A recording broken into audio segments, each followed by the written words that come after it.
ஜகாத் அப்படின்றது ஏதோ நம்ம செய்யற தர்மம் கிடையாது. அது ஏழைகளோட உரிமை. அது எப்படி சரியா கணக்கு பார்க்கணும் அப்படின்றது ரொம்ப சிம்பிளா இந்த வீடியோல பார்க்கலாம். ஃபர்ஸ்ட் யாருக்கு கடமை அப்படின்னு பாத்தீங்கன்னா, இன்னைக்கு இருக்கிற தங்கம் விலையில 1 கிராம் 16,000 ரூபாய் அப்படின்னு வச்சுக்கிட்டா, உங்ககிட்ட இப்போ 85 கிராம் தங்கம், அதாவது 10.6 பவுன் அப்படி இல்லைன்னா அதுக்கு ஈக்குவலான பணம். அதாவது இப்போ 1 கிராம் 16,000 ரூபாய்னா இப்போ 10 பவுன் அப்படின்றது 13,60,000 ரூபாய் சேவிங்ஸா இருந்தா நீங்க ஜகாத் கொடுக்கணும். அந்த சேவிங்ஸ் உங்ககிட்ட ஒரு வருஷமா அது உங்க சேவிங்ஸாவே இருந்திருக்கணும்.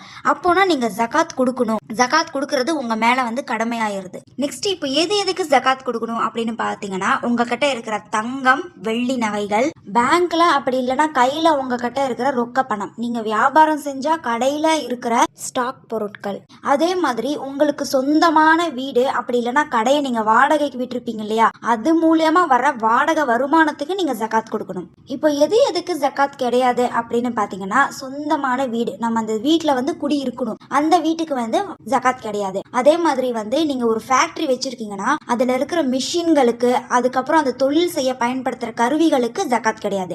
அதே மாதிரி ஓட்டுற காரு, பைக்கு, அதுக்கப்புறம் வீட்டில் இருக்கிற பொருட்களுக்கு ஜகாத் கிடையாது. இப்போ ஜகாத் எவ்வளவு கொடுக்கணும்னு கணக்கு போடுறது ரொம்ப சிம்பிள். உங்ககிட்ட இருக்கிற மொத்த சேமிப்புல 2.5%, அதாவது 2.5% மட்டும் கொடுத்தா போதும். உதாரணமா 1 லட்சத்துக்கு அப்படின்னு எடுத்தீங்கன்னா 2,500 ரூபாய் ஜகாத் கொடுக்கணும். இப்போ 2 லட்சம் ரூபாய் இருந்துச்சுன்னா 5,000 ரூபாய் ஜகாத் கொடுக்கணும். இப்படி உங்ககிட்ட எத்தனை லட்சங்கள் இருக்கோ அதை அப்படியே 40ஆல வகுத்தீங்கன்னா வர அந்த ஒரு பங்கு தான் நீங்க கொடுக்க வேண்டிய ஜகாத்து. இப்போ யாருக்கு ஜகாத் கொடுக்கணும் அப்படின்னு அல்லாஹ் சுப்ஹானஹு வ தஆலா குர்ஆன்ல தெளிவா சொல்லியிருக்கான். ஒண்ணுமே இல்லாதவங்க, சாப்பாட்டுக்கே கஷ்டப்படுறவங்க, அடுத்ததா வருமானம் கம்மியா இருக்கிறவங்க, வேலை இருக்கும் ஆனா வறுமையிலேயே வாழ்றவங்க, நெக்ஸ்ட் ஜகாத் பணத்தை வசூலிச்சு பிரிச்சு கொடுக்கிற பணியாளர்கள் அவங்களுக்கு, நெக்ஸ்ட் புதுசா இஸ்லாத்தை ஏற்றுக்கொண்டவர்களுக்கு, நெக்ஸ்ட் அடிமையா இருக்கிறவங்களுக்கு, அதுக்கப்புறம் அத்தியாவசிய தேவைக்காக கடன் வாங்கிட்டு கட்ட முடியாம தவிக்கிறாங்க இல்லையா அவங்களுக்கு, அதுக்கப்புறம் அல்லாஹ்வுடைய பாதையில போர் புரிஞ்சவர்களுக்கு,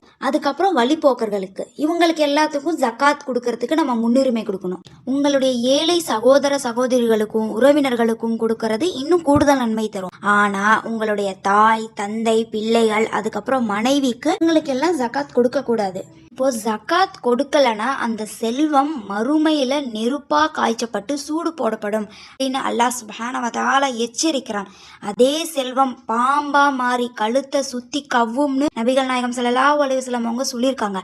அதனால நம்ம செல்வத்தை ஜகாத் கொடுத்து தூய்மைப்படுத்துவோம்.